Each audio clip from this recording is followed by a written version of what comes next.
প্রথমে মাংসটা ম্যারিনেট করার জন্য আমি এতে নুন আর লেবু দিয়ে দিয়েছি, ঠিক আছে। এবার আমি বাকি মশলাগুলো আমি দেব।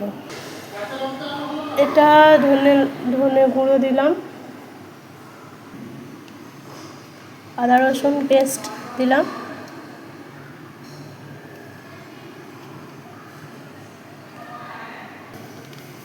তিখা লাল মানে লঙ্কার গুঁড়ো দিলাম,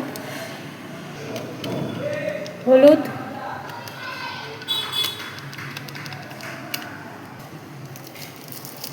কাশ্মীরি লাল, সামান্য সর্ষের তেল। এবার আমি এটা মাখাবো, মাখিয়ে আমি এটা কিছুক্ষণের জন্য রেখে দেবো। তা করতে করতে আমার মশলাটা বানানো হয়ে যাবে।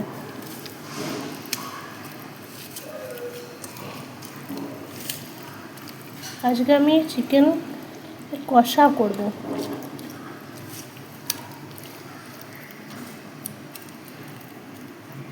সানডে মানেই চিকেন, আজকে ছুটির দিন, একটু সময় পাই, তাই চিকেনটা ভালো করে করতে পারি। নয়তো অন্যদিন ডাল ভাত, সবজি ভাত, পটল আলু কপি এসব খেয়েই থাকতে হয়। চলো, আমার এটা হয়ে গেছে, এবার এটা রেস্টে থাকো, আমি বাকি কাজগুলো করে আসি। এখানে আমি শুকনো লঙ্কা, পেঁয়াজ, রসুন, কারি পাতা, আদা কিছুটা দিয়েছি। এবার আমি এটা পেস্ট, আমি এখানে সাদা তেল দিয়ে দিয়েছি।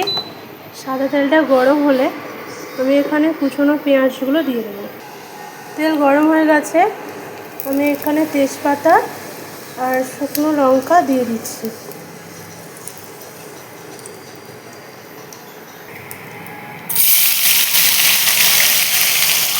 এখানে আমি 3টে মিডিয়াম সাইজের পেঁয়াজ নিয়েছি।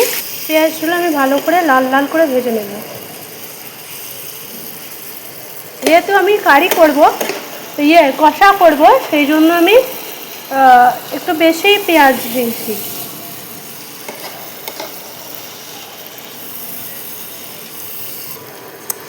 খানিকটা নুন দিয়েছি যাতে পেঁয়াজগুলো একটু নরম হয়ে যায়।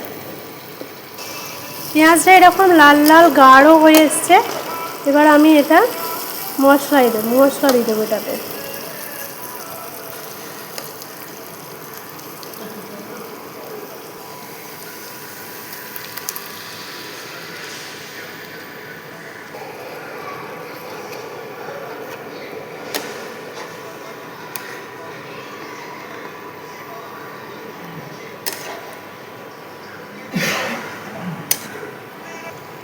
দেখুন, পাশ থেকে তেল ছাড়া শুরু করে দিয়েছে।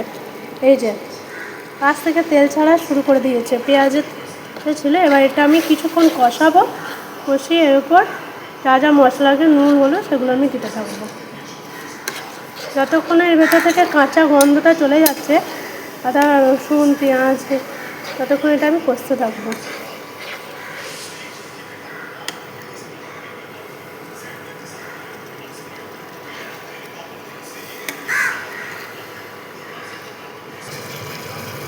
নুন, হলুদ,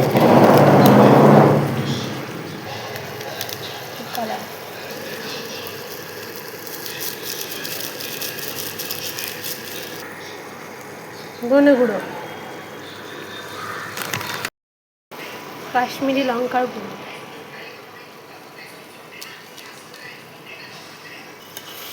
2 মিনিট কষাবো, তারপর আমি চিকেনটা দেবো।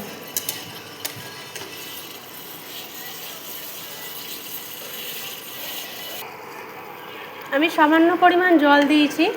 এই যে তেল ছাড়তে আরম্ভ করে দিয়েছে এবং কালারটাও সুন্দর এসছে। এবার আমি চিকেনটা দিয়ে দেবো।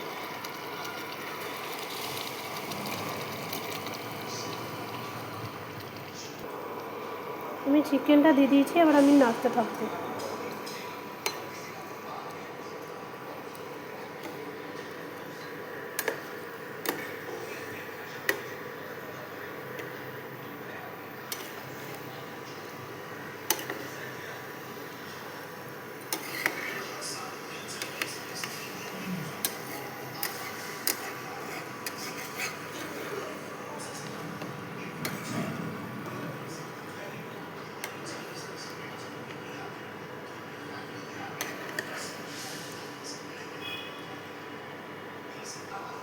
আমি এখানে একটুকু জল দেব না, চিকেন থেকে যে জলটা বেরোবে সেটা দিয়েই এটা চিকেনটা আমার সিদ্ধ হয়ে যাবে।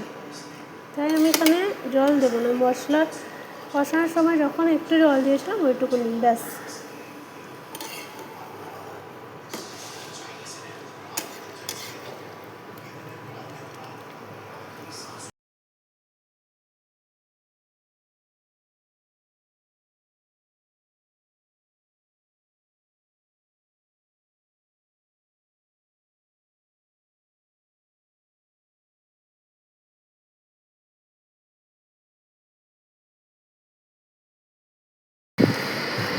লেবু লেবু দিয়ে আমি ভাতটা মেখে খাবো।